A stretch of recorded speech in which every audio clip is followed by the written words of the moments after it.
Talk and Power, your motorsport and motoring radio show. Now on 88.5 FM, The Valley Comes Alive. And podcasting across iTunes and talkandpower.com.au. Guys, firstly, we'll get stuck into you, John, because I'm pretty curious about your car. I have to be honest with you, I don't think I've ever seen a black EH before, so not in the flesh anyway. So tell us a little bit about that. That car is pretty special to a lot of people that are walking around today. I urge them to come and have a look at that car up close. It's right in front of us, to the left slightly, right in front of Happy's ute. Next to the Pontiac. Yeah. So tell us, NASCO, what was the purpose of that division, John? So NASCO was the National Automotive Company, and what they did is, like when you bought a car today, the salesman would say, gee, you need some mud flaps on that thing, you need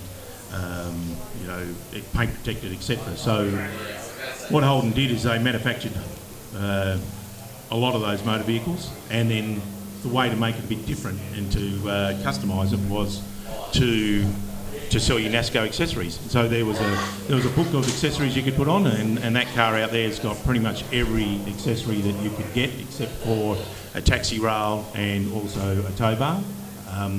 So it was a way to upsell the vehicle, and that the dealer could also make some more profit on the car. Yeah, okay. So tell us a little bit about that car. How many of those EH Holdens were built, and in particular, how many of them are manual Premiers? Yeah, so that one is a factory black manual Premier sedan.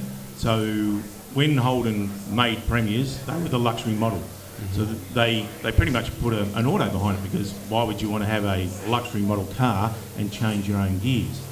But with the S4 being raced and the 179 coming out, they put a manual gearbox in there, and there were people like the gentleman who first owned that car, who was a farmer. They liked changing gears, and so they did make a limited run of manual Premiers. That one's build 446. There's probably about 800 that were produced in the sedans, a lower number in the wagons, and obviously the utilities and the panel vans. But so to have a factory black with Warrigal red interior was something quite rare. Normally black was reserved for taxis or government cars, or even the clergy had them. So yeah, that one's quite a rare car. Yeah, okay. Tell us, you indicate that's a Pagewood car. Where were these manufactured? So Holden had this plan to manufacture cars in every state of Australia. We actually assembled cars here in West Australia, down just from Cottesloe. Ford also did one, so the old brewery is where Ford built theirs. Unfortunately, the Holden plant is now gone. Iona College is there. So Pagewood was a Sydney-based car, and that's where they did a lot of the Premiers and coupes. Brisbane also assembled cars. They were the only state of Australia to actually make those Geminis, which I see a few Geminis here today. So Brisbane, Sydney, Melbourne, Adelaide and Perth.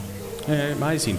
A lot of people probably didn't know that, but yeah, a lot of Holdens were built here in Western Australia, and in fact a number of cars that are here today, I've read through all the stories, a number of cars that are actually here today were built in Western Australia, so that's an amazing achievement. Look, I mean, back in the day we were manufacturing cars here. It's an amazing story really when you think about it.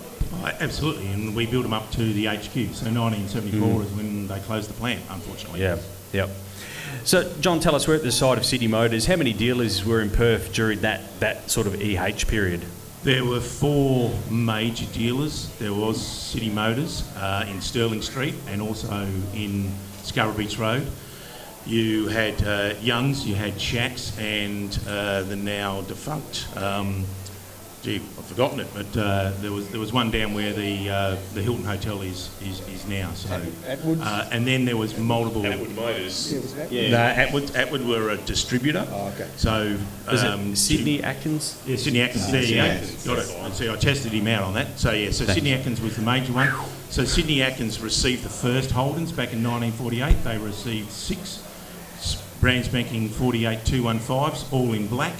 And so they were our major dealer, and say City Motors followed as well. Yeah, okay. No, amazing. And look, thank you very much for bringing that car. And as I said, I urge everyone out there, go and have a look at it. It's a magnificent car. You've put you've replicated if it was for sale in the yard. You've done a really magnificent job on that car, and and I really appreciate you bringing it. Before you turn the microphone on, you actually mentioned this is the third time it's ever been wet. So. Yes, so you're very fortunate, so it is got a for sale sign on it, but sorry, it's not for sale for that value. or you got to have Australian pounds. Is what I want. Yeah, it's not. But no, listen, a great event. Thank you very much for the invite. Yes, sad to see we don't manufacture vehicles in Australia anymore, but it's just a sign of the time. And I hope this becomes a popular event and an annual event. Yeah, Talk most and Power, certainly, your most certainly. motorsport and motoring radio show.